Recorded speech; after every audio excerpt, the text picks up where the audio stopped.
What is the obvious problem that some professionals dealing with the special educational needs process don't talk about as a reason for a child not receiving support? It is budgets, costs, and funding. It's definitely an elephant in the room situation where everyone in the room is trying to avoid talking about their concerns about the cost of support, which we as parents want to talk about and approach as a matter that is an obvious problem. Or I'm sure there's some of you that have had the experience like myself. Maybe it's blatantly been implied that your child will not receive support because of this particular reason. But the danger is prioritising financial goals instead of prioritising a child's overall well-being has massive implications to their well-being and their development. That's why in this video, I want to talk about how it helps to look out for the cost-led decisions that can overlook a child's individual needs, as well as looking at the negative impact cost-led decisions can have on a child's progress, so we as parents can ensure that their development stays on track. My name is Brenda and I'm a parent mentor and a fellow parent. I support parents raising children with individual needs such as autism or ADHD, other neurodiverse conditions, as well as medical conditions and physical conditions to stay empowered whilst they navigate through procedural challenges, especially when they advocate for their children's needs within their education.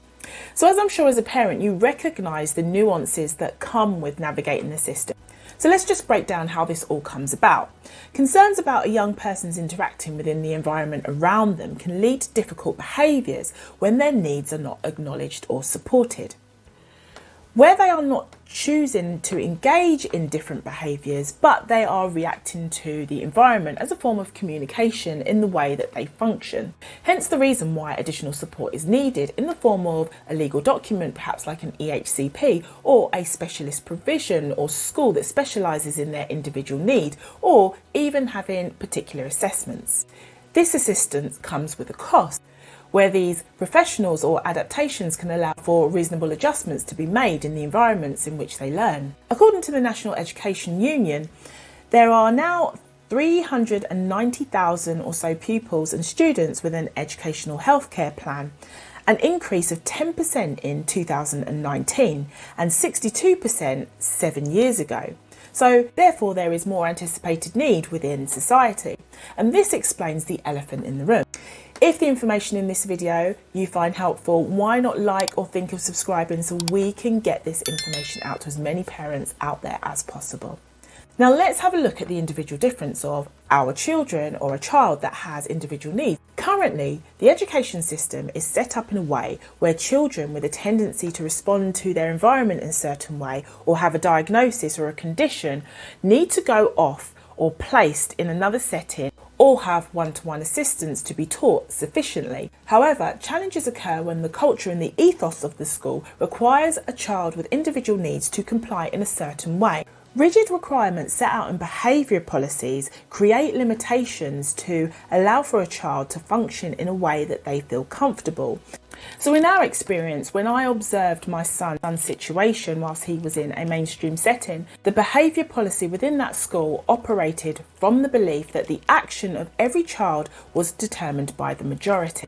There was no space to acknowledge my son's behaviour in the way that he functioned as an individual with a diagnosis of autism and other conditions, as it was justified in comparison to the majority. And it was made clear to us that to support my son to have an overall inclusive experience within mainstream education, it would require additional support, which therefore meant additional funding. And as it was made clear that funding would be required, it was also made clear that funding was not available. So in our experience, as this went on, it was less about the lack of funding and more about controlling my child's behaviour in accordance to their policies and their ethos and the culture of the school. And with that experience, it led me to ask this question. So as parents, how do we make sure that this is not the direction or fate of a child's learning potential? This is where we look out for decisions that are less about a child's individual needs and more about the cost. This is where I want to talk about those cost-led decisions that we need to be aware of and look out for when decisions are being made about your child's education. Here I've got a few examples of where you can identify where cost-led decisions are being considered.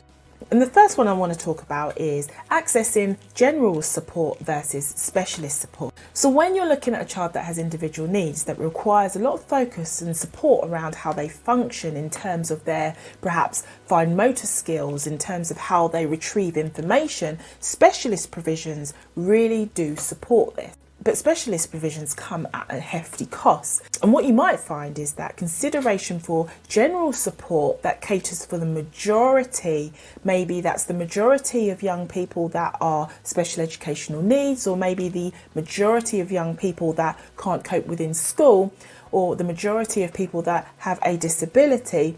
There are specialist requirements within those particular labels that may be overlooked. So maybe from preventing a further cost, a general provision out in the community may be suggested, but it's not necessarily either or. Another thing to look out for is the price of schools.